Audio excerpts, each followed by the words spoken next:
The two coaches started the game with the same formation. Ghana went into the game with a 4-2-3-1 formation with Jojo Wolcott or Joseph Wolcott in goal post. They had that is Daniel Amate and Alexander Jiku as the back line over the, or the center back pairing yesterday. Baba Abdurrahman played as the left fullback, whereas the right fullback went into Dennis Odoy. Then the two players that sat in front of the defenders were Baba Idrisu. Initially, it was Thomas Tei Partey that we thought would be the man that would play with Mohamed Kudus as part of the double pivot. But Thomas Tei Partey had a knock before the game resumed, so he had to go to the bench, replaced by Baba Idrisu, who plays his club football for Mallorca in the Spanish Primera Division. The three players that played behind the low marksman was Kamaldeen Suleiman, who played at the right side of the attack. The left side of the attack went to Jordan Pierre Ayew. The captain, Andre Morgan Pierre Dede Ayew, the son of the maestro, played as the number 10. They played just behind Felix Afena Jan yesterday in the game that was played in Le Havre, France. Brazil too went in with the same formation I said earlier, with a 4-2-3-1 formation. In goal post was a certain Alisson Ramses Becker, who was the one, or he was the one that kept the goal post for the Brazilians. The right fullback went to Eder Militao. The left fullback was a certain Alex Telles. The centre-back pairing was the partnership of Thiago Emiliano da Silva and Marcos Aquas Costa, popularly known as Marquinhos. The double pivot was Casemiro and Lucas Paqueta.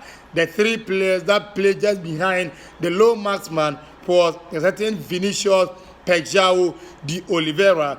Neymar da Silva Santos Jr. played as the number 10, and the left winger was a certain Rafinha, whilst the low marksman was Richarlison de Andrade, who plays for his trade for that is Tottenham Hotspur in the Premier League. In the bench for the Brazilians was a certain Weverton Ederson. They were the two goalkeepers on the bench for Brazil. Roger Ibanez of AS Roma, Renan Lodi, Bremer, and Danilo were the defenders on the bench. They had Fred of Man United, Everton Ribeiro of Flamengo. They had Fabio Henrique Tavares, known as Fabinho, of Liverpool on the bench. Bruno Guimaraes, who plies his trade for Newcastle United in the English Premier League. So he's part of the English League contingent.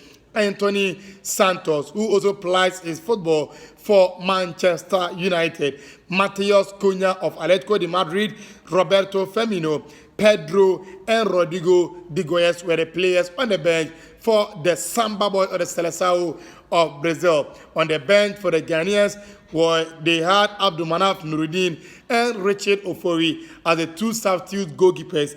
Tariq Lamptey, who came on for Dennis Odoy, Ali Suleiman, Gideon Mensah, Salisu Mohammed, who came on for Felix Afenyajan, Joseph Ayedu, Daniel Kovichire, who came on for Mohamed Kudus, Elisha Ousu, who also came in for that is Idrisu Baba, Abdul Fattah Isaku, who was an unused substitute, was also on the bench. Osman Bukari was also on the bench. Daniel Banye Afriye was also on the bench.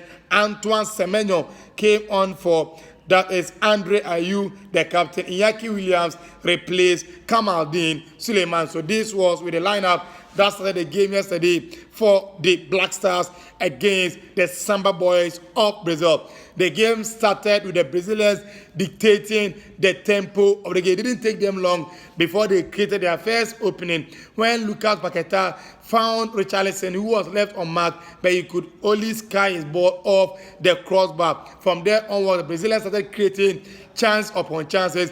Vinicius Jr. also carved the defenders of the Ghanaians. He laid the ball on the plate for that is Rafinha, who blazed his ball off target. Lucas Paqueta also has same, and he played it, and it was just behind the goalpost. So the Brazilians were probing and probing, while the Ghanaians sat with that low block and the medium block trying to catch the Brazilians off guard and play from the counter-attacking play.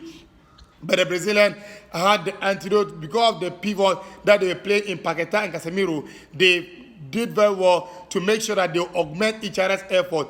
They tied themselves in the middle of the park. They made sure that whenever Brazil lose the ball, they will be able to be in the right place at the right time to get the ball and release it to Neymar, Vini Jr. or Rafinha to be able to create the openings for the Brazilians. So the opener was just a minute away. No wonder why it took them not less than 20 minutes for them to open the scoring when that is the defender and captain for that is Paris Saint-Germain.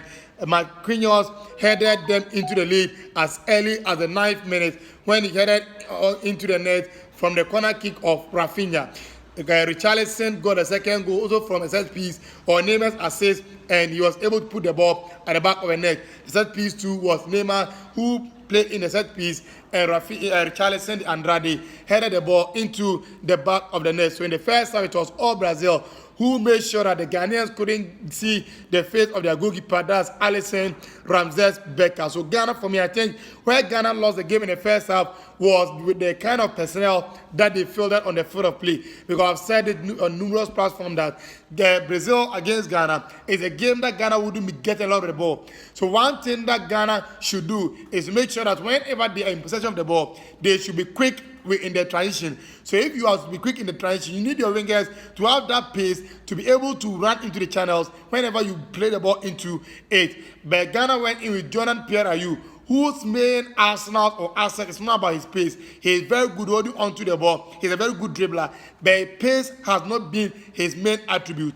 Then you look at the other side. Kamaldeen Suleiman is a very good player. He has a lot of pace in him, but where he likes playing is where Jordan Pierre-Ayew was placed. So whenever he has the ball, he was always being man-marked and played out, so he couldn't get into the space to be able to cause havoc to the Brazilians. For me, I think the first are the kind of personnel I was expecting the last Osman Bukari to get into the game so that they can be able to outpace the Brazilian, because Osman Bukari is one pacey player that could have get into those channels and make sure he will cause a havoc to the Brazilians.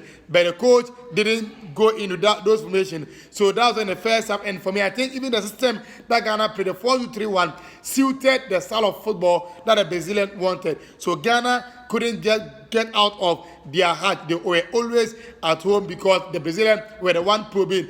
And the high intensity of the Brazilian, for me, I think that's something that we must comment Tite, because this has been something that we don't normally attribute with the Brazilian players, because we know them for their flair and how good and how well and how organized that they are. And going forward, it has always been their flair and how good that they are on the ball. But yesterday's game, one thing that I saw that Tite has been able to work on, no wonder why he said he's stepping down after this workout, because you know with the kind of material that he has and the kind of work that he has done, maybe he can be able to win a World Cup for the first time in 20 years for the Brazilians. How well that they were able to organize a regroup and win the ball back after they've lost it, for me, it was something of delight for the coach. So Ghana lost the first half by 3-0. The second half, that was where everything changed, because the coach decided to bring on players and he changed the system from the 4-back system to the 3-back system, making sure that he will bring in Mohamed Salis. And for me, I think Mohamed Salis is one hell of an addition to the team of the Black Stars. I've commended the partnership of Jiku and Amate for quite some time now, and I believe that Ghana have had a lot of partnership of our defense in recent years, but the two of them, the kind of understanding that they are building, for me, it will go down as one of the best partnerships that we had in recent times. But when Salisu came on, we saw a different beast altogether. His confidence on the ball, how well that he is on the ball, how composed, his leadership qualities at the back, his calmness, and how well that he was in organizing the back line. For me, it was a main factor why Joseph Olokot didn't get his or wasn't all that busy in the second half. And the 3-back system to also help Ghana, because the change of system, I didn't think that Brazilian would come into the second half expecting that one to happen. So when the Brazilian came onto the game in the second half and they saw the change of system to the 3-back, for me, it thwarted their play in some way. So Ghana came onto the game in the second half, especially with Iñaki Williams with his pace. So whenever the ball is played to the channel, he'll just run into it and make sure that he will work out either Militao or Alex Telles. And each and every occasion, the defense of Brazil will score full marks because they always throw their bodies on the ball and make sure that the ball will not reach. That is the goalkeeper, Alisson Becker. So for me, yesterday, Senior System in the second half did the trick for Ghana. Ghana began to come into the game, and Mohamed Kudus was, I think he swapped roles with Dede Ayew. Dede Ayew came on to play as part of the front or the two players that was shaping the back line, whilst he unleashed, that is Kudus Mohamed, to do what he knows doing best. That's running with the ball, creating space and openings, taking on players. And yesterday, boy, oh my, in the second half, he did it perfection. And he also showed one thing, his intensity and his aggressiveness off the ball. For me, I think that's what we saw in the second half is something that we should be happy about, because especially in the second half, when we went with the 3-5 formation, when we saw Baba Rahman playing his best football for Ghana, because in the first half, he was just all over the place.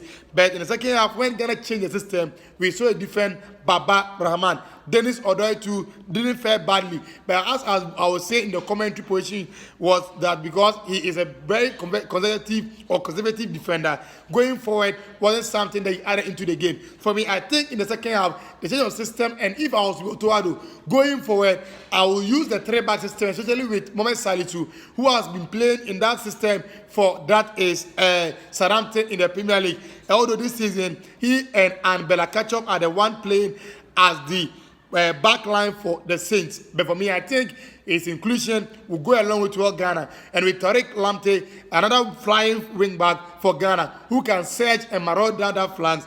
We have Baba Rahman, we have Gideon Mensah over there. For me, I think it's not all that gloomy. Although we lost by 3 goals today, it could have been worse.